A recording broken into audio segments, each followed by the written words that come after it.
Өлкө башчысы Садыр Жапаров Ош эл аралык аэропортунун жаңы аэровокзалынын курулушуна мезгил кутсун салды. Мында 3 кабаттан турган жалпы аэрокомплекс курулат. Анын аянты 26 000 чарчы метр. Эске салсак, мындан кийин жалаң эл аралык каттамдар гана телинет. Ага кетүүчү каражат Манас эл аралык аэропортунун өздүк эсебинен кетет.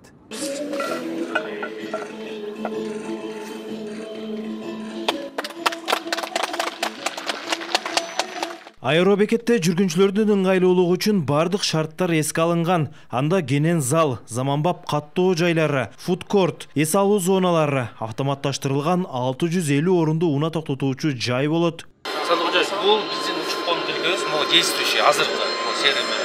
Жашыл жерлерди биз алып атабыз. Ошондо общий где-то 61 гектар жерди алып атабыз.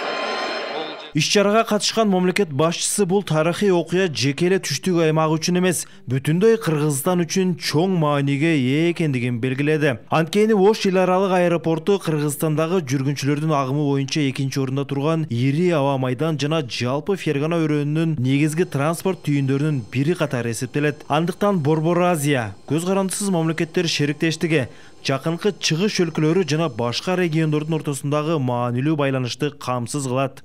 Бұл аэропорт Кыргызстандын түштүк аймагынын тургундарын гана эмес, Борбор Азия, көз карандысыз мамлекеттер шериктештиги, жакынкы чыгыш өлкөлөрү жана башка региондордун ортосундагы маанилүү байланыштарды камсыз кылат. Бүгүнкү күндө аэропорт Airbus A320, Boeing 737 жана алардын аналогдору болгон заманбап учактарды кабыл ала алат.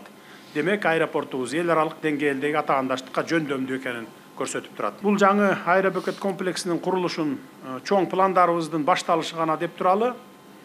Биз аэропорттун маршруттук тармагын кеңейтүүнү, жаңы авиакомпанияларды тартууну жана жүк ташуулардын көлөмүн көбөйтүүнү мерчиндеп жатабыз.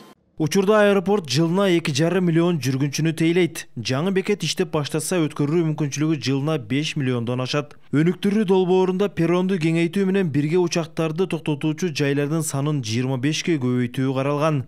Бизге 61,9 гектар жерди аэропорттун балансына алып атабыз. Бул эмне? Бул жерде огни приближения 900 метр, биздин полосаны 400 метрге узартып атабыз. Кийин буюрса издеп атканыбыз бул жерде экинчи заход деп коебуз. Жаңы бизде өзүңүздөр билгендей бир тараптан эле конуп келет самолеттер. Ошо экинчи тараптагы дагы огни приближение деп кийинки пландарда бар бул дагы. Жаңы аэробекетти 1,5 жыл ичинде пайдаланууга берүү пландалууда. Аны Кыргыз курулуш мамлекеттик ишканасы курат. Анын ишке берилүүсү менен учурда иштеп жаткан аэробекет жергиликтүү каттамдарды тейлеп, кошумча жүк терминалы болот. Мамлекеттик курулуш министрлиги тарабынан чийилип атат. Жана ошондой эле курулуш иштерин дагы министрлик өзү курулуштарын жүргүзөт.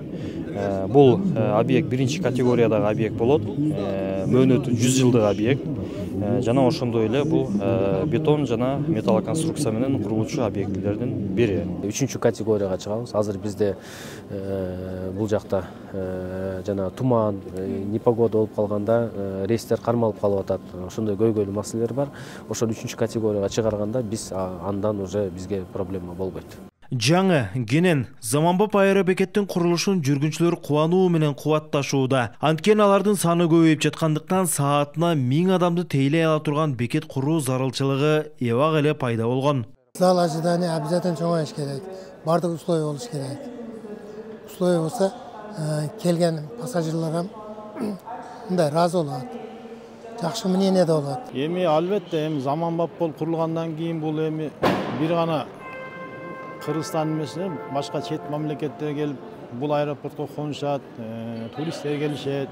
Албетте булдан өзгөчөрөөк жакшыраак болот дейм. Бу жерде бир аз тарыраак экен, кичине болсо, эми бул курулуп калса, бул эл үчүн өтө зор деп ойлойм. Эске салсак, ушул жылдын жай мезгилинде Жалал-Абад шаарында эл аралык жаңы аэропорттун курулушу башталат. Мындан сырткары Манас эл аралык аэропортунун аэробекетин кеңейтүү жана учуп конуу тилкесин толук жаңылоо иштери аткарылат.